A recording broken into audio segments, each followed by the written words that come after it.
کل کے درس میں نے رکوع سے اٹھنے کے بعد آپ کو ایک دعا بتائی تھی، اور وہ دعا تھی حمدن کثیرن طیبن مبارکن فی۔ بلکہ میری درخواست ہوگی اگر کل کا درس کسی نے نہیں سنا تو وہ ضرور سنیں، کیوں؟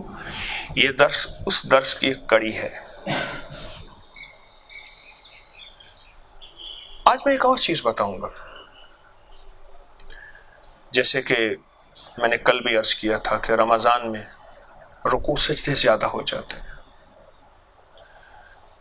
ایک عام سے عام گنہگار سے گنہگار ایک چھوٹا سا انسان اپنے آپ کو سمجھتا ہے، وہ بھی کچھ سجدے اور رکوع میں توجہ بڑھا دیتا ہے، اور رمضان میں عمومی عبادت کی فضا پیدا ہو جاتی ہے، ہوا پیدا ہو جاتی ہے، ماحول بن جاتا ہے۔ تو جب ہمیں رکوع سجدے زیادہ مل گئے تو کیوں نہ ان رکوع سجدوں سے نفع بھی لیں، اور ان رکوع سجدوں کو اپنے لیے آخرت اور دنیا کا آخری سرمایہ بنائیں۔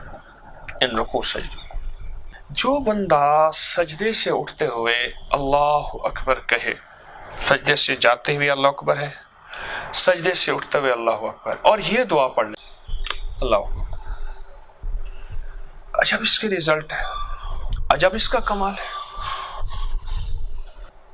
اور یہ وہ دعا ہے جو نسلوں میں دولت رزق کو کم نہیں ہونے دے گی، اور یہ وہ دعا ہے جو نسلوں میں عافیت اور بیماریوں کو ہٹا دے گی، اور یہ وہ دعا ہے کہ نسلوں میں اپاہج، لولے، لنگڑے، کانے، پاگل بچے پیدا انشاءاللہ نہیں ہوں گے، اور یہ وہ دعا ہے جو نسلوں میں رزق وسعت کو کم نہیں ہونے دے گی۔ یہ وہ دعا ہے جو میری عقل، شعور، احساس کو ہمیشہ باقی رہے گی، اور انوکھی اس کی عنایت ہے۔ چھوٹے سے بولے، سجدے سے ویسے اٹھے، نماز پڑھ لی اور نماز کا سجدہ بھی کیا، کیونکہ ساری نماز کا نچوڑ سجدہ ہے۔ اور سجدہ اس لیے ہے کہ انسان اپنی ناک کی خاطر دنیا کی بڑی بڑی جنگیں لڑتا ہے، اور ناک کو عزت کہتا ہے، وقار کہتا ہے، شان و شوکت کہتا ہے، اور ناک کو اپنی خاندانیت، اپنا حسب، اپنا نسب، اپنا منصب، سارا کچھ ناک ہے اس کے لیے۔ اور پھر پیشانی، اور اسی پیشانی پہ تاج سجتے ہیں، اسی پیشانی پہ تخت اور تاج اور کمال، اور یہی تاج جب گر جاتا ہے پھر ہم مملکتیں اور حکومتیں گر جاتی ہیں۔ سجدہ وہ واحد عبادت ہے جس میں ناک بھی رگڑتا ہے اور پیشانی بھی زمین پہ ٹکا دیتا ہے، رگڑ دیتا ہے کہ مولا میری آخری یہی عزت تھی جو تیری خاطر قربان ہو گئی۔ نواب بہاولپور تھے، یہاں بہت نیک انسان تھے، اچھے انسان تھے، درویش تھے۔ کسی کو غصہ آتا تھا تو بہت مارتے تھے، سٹک ہوتی تھی ان کے پاس، جیسے جرنیلوں کے پاس ایک سٹک ہوتی ہے بغل میں، ہاتھ میں، ان کے پاس سٹک ہوتی تھی، اور اگر غصہ آتا تھا تو پھر اپنے آپ کو مارنا شروع کر دیتے۔ یہ پنڈلی ان کی کالی ہو گئی تھی، اپنے آپ کو مار کے ایسے ایسے مارتے تھے، اور پھر جب کسی پہ غصہ آتا تھا اس کو بہت زیادہ مارتے تھے۔ میرے والد صاحب رحمۃ اللہ علیہ کے ایک دوست تھے اعظم خان صاحب، جو نواب بہاولپور کے جوہری تھے، ہیرے جواہرات خزانوں کو کی پرکھ کرتے تھے، باریک تھے، جوہری تھے، بہت کائیں آدمی تھے۔ سوچیں جوہری کی نظر کتنی باریک ہوگی۔ میں اپنے والد صاحب رحمۃ اللہ کے ساتھ بیٹھا ہوا تھا تو خان صاحب نے ایک واقعہ سنایا۔ کہنے لگے نواب بہاولپور آئے، اچانک آتے تھے، خزانے کا دورہ کیا، خزانے میں سے ایک ایک چیز پوچھی، یہ کون سا پتھر ہے، یہ کون سا پتھر ہے، یہ کون سا ہیرا ہے، یہ کون سے جواہرات ہیں۔ کیونکہ اسٹیٹ بہاولپور وہ اسٹیٹ ہے جو سب سے مہنگی اسٹیٹ تھی، اور پاکستان میں سب سے پہلی تنخواہ نواب بہاولپور نے دی تھی، اور قائد اعظم کو گاڑیاں جو ملی نواب بہاولپور نے دی تھی، گاڑیاں جو دی نواب بہاولپور کو تھی۔ تو اسٹیٹ بہاولپور مہنگی اسٹیٹ، تو نواب بہاولپور نے کو پتا تھا ہر ہیرے کا، ہر جواہر کا، ہر موتی کا، ہر لال کا، خود جانتا تھا۔ ان سے کچھ چھوٹی سی غلطی ہو گئی لہجے میں، اور نواب کا اصول تھا بات کرتے ہوئے سر نیچے، نواب کے چہرے پہ نہ دیکھے۔ انہوں نے دیکھ لیا، نواب نے دھن کے رکھ دیا، سٹک سے مارا، پھر وہ ککیں مارتے تھے، پاؤں سے مارتے۔ جب مار کھا لی نا تو ایسے کر کے نا، ایسے ہاتھ کر کے اور سر جھکا کے کہنے لگے، ہز ہائینس، میرے عظیم قابل احترام، اب یہ سر اس قابل نہیں ہے کہ یہ کہیں جا سکے، تلوار لے کے اس کو اتار دے۔ اور اگلا جو بات کہی نا، بات بڑی عجیب ہے۔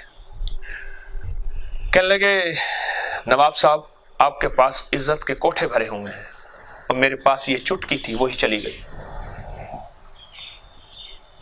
کوٹھے یعنی کمرے، گودام، آپ کے پاس عزت کے گودام بھرے ہوئے ہیں، نواب ہیں۔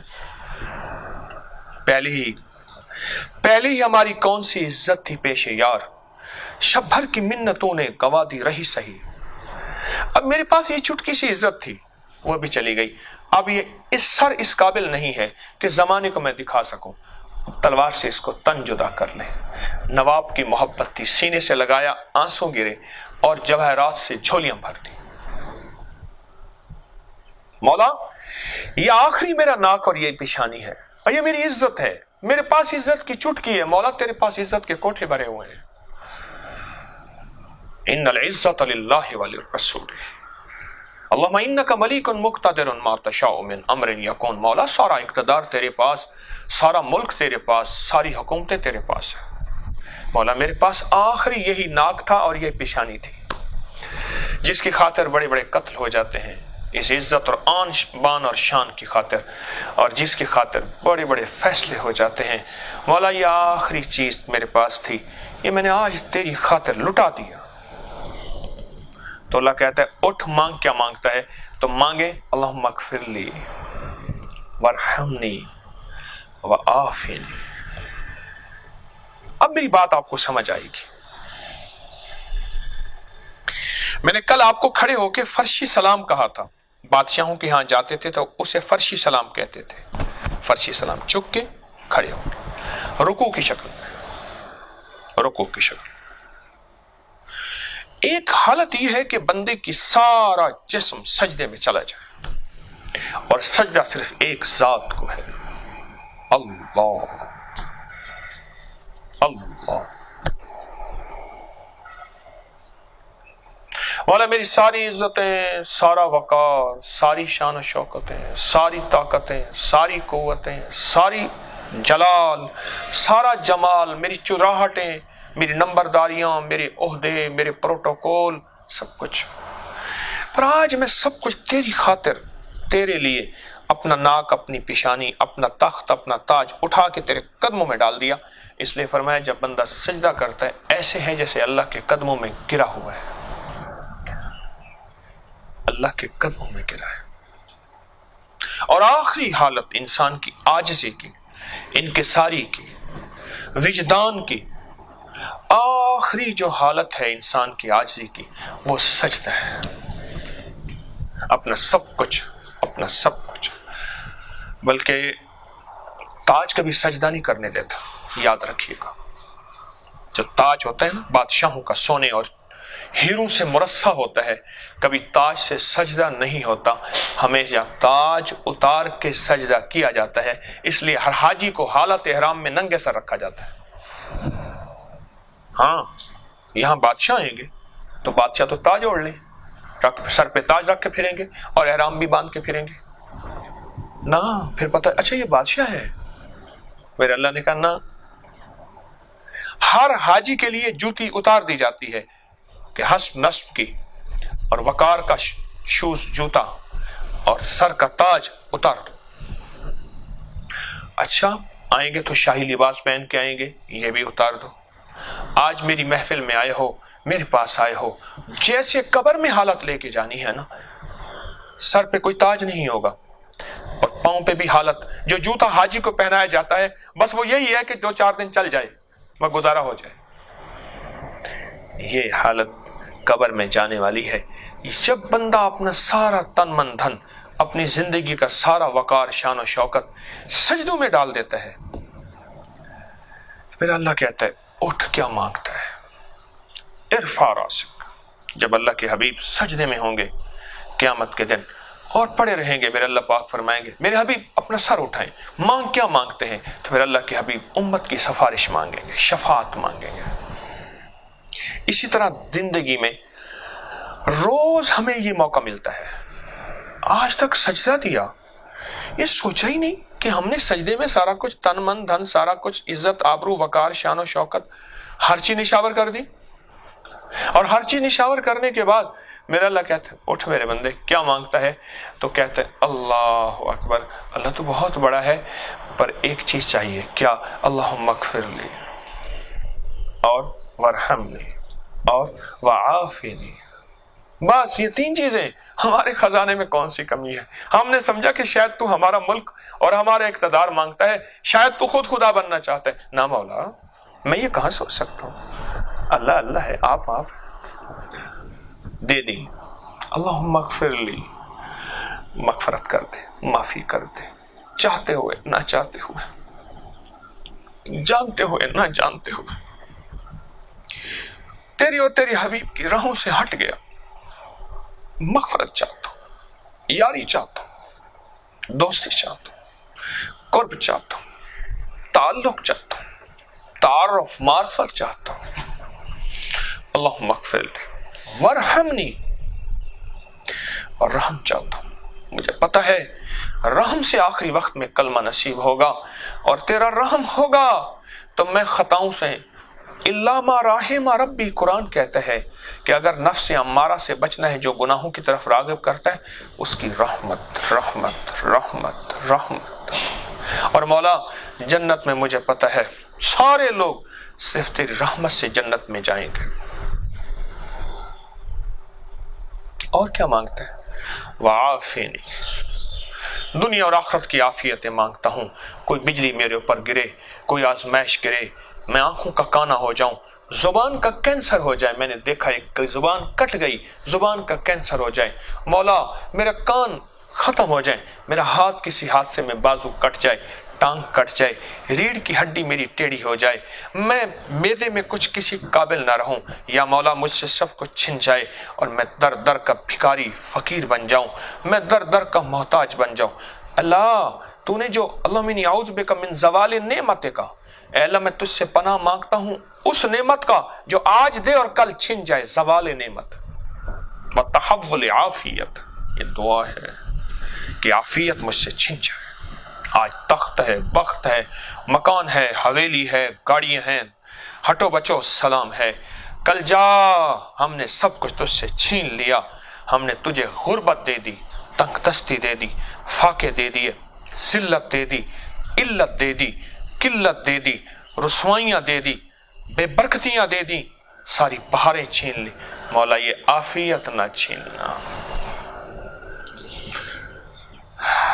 سجدے میں اٹھتے ہی جو بندہ یہ دعا مانگے گا،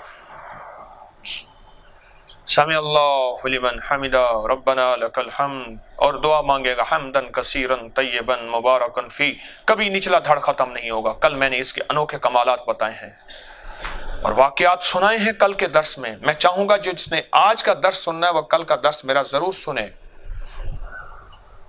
اور آج کے درس میں انسان کا آخری سرمایہ اس کا سر اور سجدہ اور ناک ہوتا ہے، اور اس کی عزت اس کا تاج ہوتا ہے، اور اس کا زندگی کا اس کا چلنا ہوتا ہے، سر اٹھا کے چلنا، سر اٹھا کے چلنا۔ ہمارا محاورہ ہے سر اٹھا کے چلنا، گردن جھکے نہیں۔ اور ابو جہل ہی تھا، کہنے لگا آخری وقت میں کون؟ اس نے کہا میں سر تیرا جدا کرنے آیا ہوں۔ کہا کسی خاندانی بڑے قبیلے والے کو بھیج، میں سردار ہوں۔ اور جب عبداللہ بن مسعود رضی اللہ تعالیٰ عنہ گئے تو کہا کون؟ نیم بے ہوشی سکرات کی حالت میں تھا۔ کہا عبداللہ بن مسعود۔ کہا ہاں ٹھیک ہے، پر ایسا کرنا سر ذرا نیچے کر کے، گردن نیچے کر کے کاٹنا، سرداروں کے سر لمبے اور گردنیں اونچی ہوتی ہیں۔ ابو جہل آخری وقت تک اس سر اور گردن کو روتا رہا اور جہنم کی گھاٹیوں میں چلا گیا۔ مولا یہ سر، یہ گردن، یہ جبینیں سجدے کے نام پہ تیرے سامنے جھکا دی ہیں۔ اور رمضان میں بڑا موقع ملتا ہے۔ کمزور سے کمزور مسلمان رمضان میں نماز پہ آ جاتا ہے، تسبیح پہ آ جاتا ہے، اور نفل پہ آ جاتا ہے، اور تراویح پہ آ جاتا ہے، اور نماز پہ کچھ سجدوں میں آتا ہے۔ لمبے سجدوں کے مزے لیا کریں تنہائیوں میں۔ میں نے اس دن ایک بات بتائی، ہمارے پاس حافظ صاحب آئے، مجھے 3 پارے روزانہ پڑھتے تھے۔ میں نے کہا جی، پہلے وہ ایک رکعت میں ایک پاؤ پڑھتے تھے۔ میں کہا نہیں، ایک رکعت میں آپ جو ہے ایک پارہ پڑھیں، ایک رکعت میں ایک پارہ، دوسری رکعت میں دوسرا پارہ، تیسری رکعت میں تیسرا پارہ، پھر ہم نے آدھا پارہ کر دیا۔ لمبے قیام کے بعد، رکوع کے بعد سجدے میں مزہ آتا تھا۔ پھر میں نے نماز کا سلام پھیر کے میں تھا، میرے 2 بیٹے تھے، میں نے کہا آج سمجھ آئی کہ ہم اولیاء سے ایک بات سنتے تھے کہ یا اللہ لمبے سجدوں کے مزے دے۔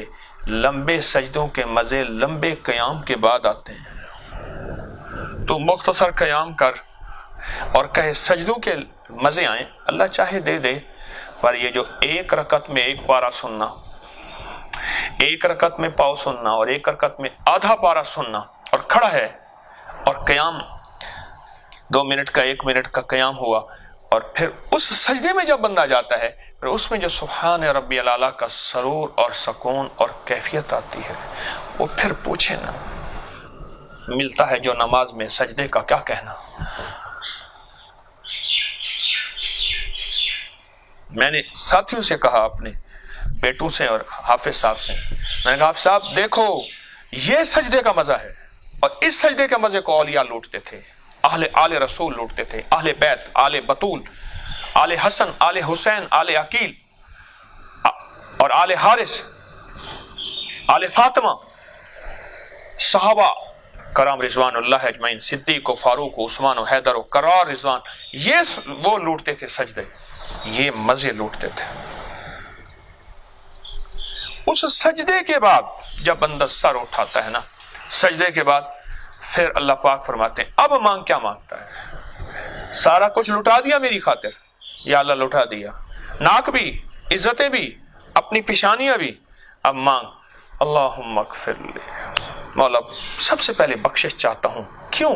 4 دن کے عہدے، 4 دن کی دنیا، 4 دن کی واہ، اور 4 دن کا تم تراک، آخر ہمیشہ کی فنا، آخر ہمیشہ کی فنا، ہمیشہ کی خاموشی، خاموشی۔ مغفرت کر دے، مجھے پتہ ہے اگر معاف کر دے گا فائدہ کیا ہوگا بندے، پھر اگر میں معاف کر دوں گا یا اللہ فائدہ یہ ہوگا میری بیٹے اور بیٹیوں اور بچوں کے نصیب اچھے ہو جائیں گے۔ کیوں؟ تو معاف کر دیتا ہے تو فیصلے ہمارے حق میں ہوتے ہیں، اگر معاف نہیں کرتا تو فیصلے ہمارے خلاف ہوتے ہیں۔ اور بندے معاف کر دوں گا پھر کیا ہوگا؟ یا اللہ وقت پہ بارشیں ہوں گی، ہماری قحط سالیاں ختم ہو جائیں گی، ہمارے بادشاہوں کو تو نیک بنا دے گا، ہماری رعایا کو تو منصف بنا دے گا۔ اور بندے اگر معاف کر دوں گا پھر کیا ہوگا؟ یا اللہ ہمارا دل تیری ذات کی طرف متوجہ ہوگا، خطاؤں گناہوں معصیت سے بچا رہے گا، اور یا اللہ پھر تہجد اور نیکی اور نفل کی توفیق ملے گی۔ اور اگر معاف کر دوں گا پھر کیا ہوگا؟ اللہ میرا ظرف وسیع ہو جائے گا، میرے دل میں نفرتیں، مسلک، فرقوں، مذہب اور قوموں اور صوبوں کے نام پہ کھرچی چلی جائیں گی، پھر میں دل کے لیے سب کے لیے خیر خواہیوں کا جذبہ اور برداشت کا جذبہ اور وسعت اور وسیع قلب کا جذبہ رکھوں گا۔ اور کیا مانگتا ہے؟ اللہم اغفر لی وارحمنی، اور رحم مانگتا ہوں۔ کیوں مانگتا ہے؟ حدیث میں آتا ہے بندہ جب جہنم میں جائے گا اسے کوئی لفظ یاد نہیں رہے گا، ایک لفظ یاد رہے گا۔ بندہ جب جہنم میں جائے گا، اللہ سب کی حفاظت، ایک لفظ یاد رہے گا، وہ کہے گا، وہ لفظ کیا ہوگا؟ رحم، رحم، رحم، رحم، بس معافی، رحم، نکال دو جہنم سے، ایک لفظ یاد رہے گا۔ اور بعض لوگ ایسے ہوں گے جن سے اللہ اتنا ناراض ہوگا، اللہ پاک فرمائے گا ان کا منہ بند کر دو مالک۔ اور مالک جو جہنم کا داروغہ سپرنٹینڈنٹ ہے، وہ کانوں کا بہرا ہوگا، کسی کی چیخ و پکار سنے گا ہی نہ سنے گا، نہ ترس آئے گا۔ وہاں یہ لفظ ہوگا رحم، اللہم اغفر لی وارحمنی، رحم، تیرے رحم سے روٹی ملے گی، تیرے رحم سے عہدے ملتے ہیں، تیری عنایت سے